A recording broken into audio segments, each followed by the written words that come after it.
Good morning. Posting again on Going to Ground after last night's little film from just below here at the burial mounds at Avebury, and I'm atop one of them. There's Effie behind me, tucking into a little bit of a few treats for breakfast, and you can see one of the mounds there behind me and the other two. There are four in the sequence actually, not three as I mentioned last night. Behind me, one behind the other, and I'm atop the other, the first one of the series. It's got beautiful symmetry. This is a lovely upturned pudding basin, this mound, with a kind of bowl of beech mast on the top, like a little crater. And one of the features I love most is the twisted trunks of the beech trees, particularly in winter.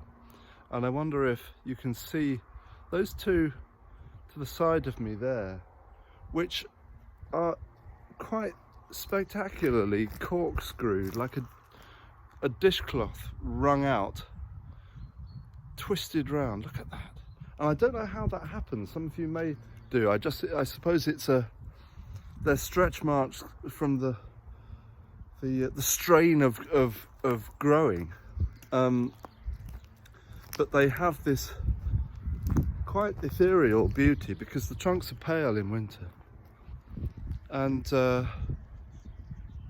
there's a few twists on that one as well. Anyway, they writhe around like sentinels guarding this ancient place.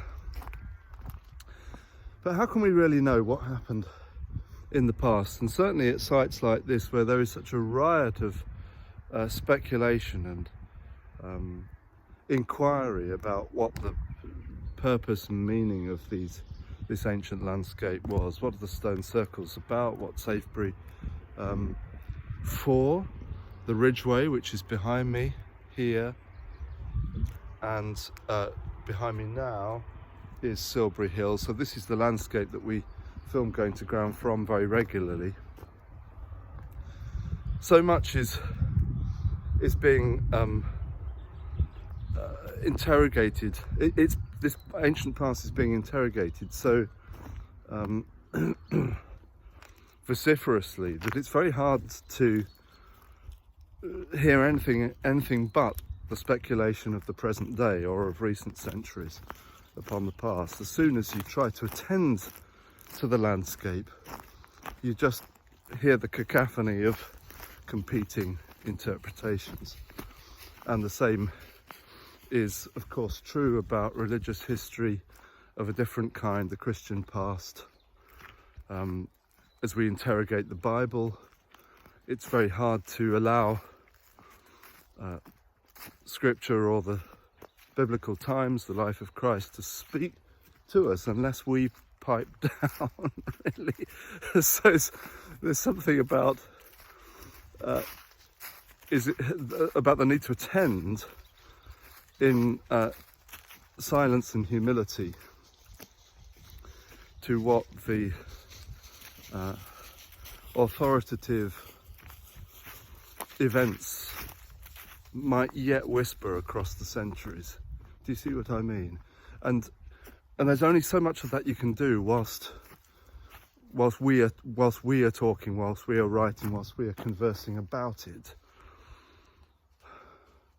Far better to simply stand for 5 minutes on the top of one of these places and just allow whatever half-life of energy which still radiates from it to connect with you, and filtered as it is through our own narratives, our own preconceptions, prejudices, beliefs, it will yet something arrives that is meaningful to us.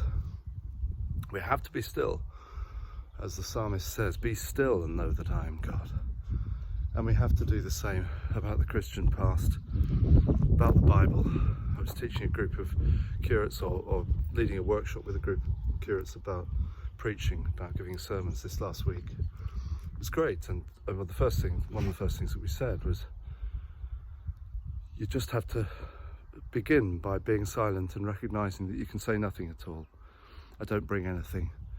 I just need first to sit, listen, and allow the living word to speak to me across the years, across the cultures.